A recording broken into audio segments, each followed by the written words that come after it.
YCP నేత మాజీ మంత్రి కాకాణి గోవర్ధన్ రెడ్డిని అరెస్ట్ చేశారు నెల్లూరు జిల్లా పోలీసులు.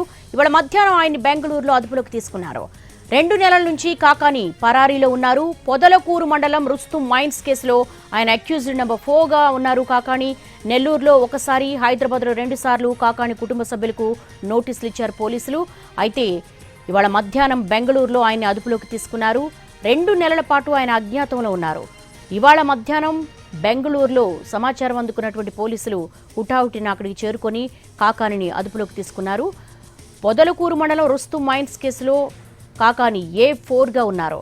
నెల్లూరులో ఒకసారి, హైదరాబాద్లో 2 సార్లు కాకాణి కుటుంబ సభ్యులకు నోటీసులు అందజేశారు పోలీసులు. అయితే ఆయన అరెస్టు భయంతో 2 నెలల పాటు అజ్ఞాతంలోకి వెళ్లారు. ఎట్టకేలకు ఇవాళ మధ్యాహ్నం బెంగళూరులో పోలీసులు అదుపులోకి తీసుకున్నారు.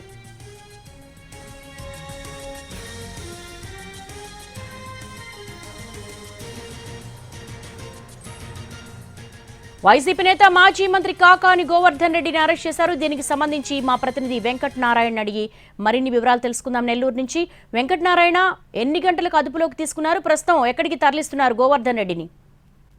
దాదాపు 2 నెలల నుంచి పరారీలో ఉన్న మాజీ మంత్రి కాకాణి గోవర్ధన్ రెడ్డి వాళ్ళ మధ్యాహ్నం బెంగళూరులో నెల్లూరు పోలీసులు అరెస్ట్ చేసినట్లు మనకి సమాచారం అందుతుంది. ఆయన దాదాపు రుస్తుం మైన్స్ కేసులో A4గా కాకాణి గోవర్ధన్ రెడ్డి ఉన్నారు. అప్పటి నుంచి 3 సార్లు పోలీసులు విచారణకు పిలిచినా కూడా ఆయన విచారణకి హాజరు కాలేదు. న్యాయస్థానాన్ని ఆశ్రయించారు బెయిల్ కోసం. 2 కోర్టులు, అయితే హైకోర్టు కావచ్చు, సుప్రీంకోర్టు కావచ్చు, రెండిట్లో ఆయనకి ఎదురుదెబ్బ తగలడంతో ఆయన అజ్ఞాతంలో ఉన్నారు. అయితే ఇవాళ మార్నింగ్ ఆఫ్టర్నూన్ నుంచి కూడా కాకాణి గోవర్ధన్ రెడ్డిని అరెస్ట్ చేశామంటూ సోషల్ మీడియాలో ఒక పెద్ద ఎత్తున ప్రచారం జరుగుతుంది. పోలీసులు ఈ విషయాన్ని ఎక్కడ ధృవీకరించినప్పటికీ కూడా పార్టీ పరంగా పార్టీ వ్యక్తులు కూడా మధ్యాహ్నం 2 గంటల సమయంలో బెంగళూరులో కాకాణిని అరెస్ట్ చేశారు. ఇవాళ రాత్రికి నెల్లూరు తీసుకొచ్చే అవకాశాలు ఉన్నాయని కూడా ఇటువైపు నుంచి వైసీపీ వర్గాలు చెప్తున్నటువంటి పరిస్థితి కనిపిస్తుంది. All right Venkata Narayana, thanks for the live updates.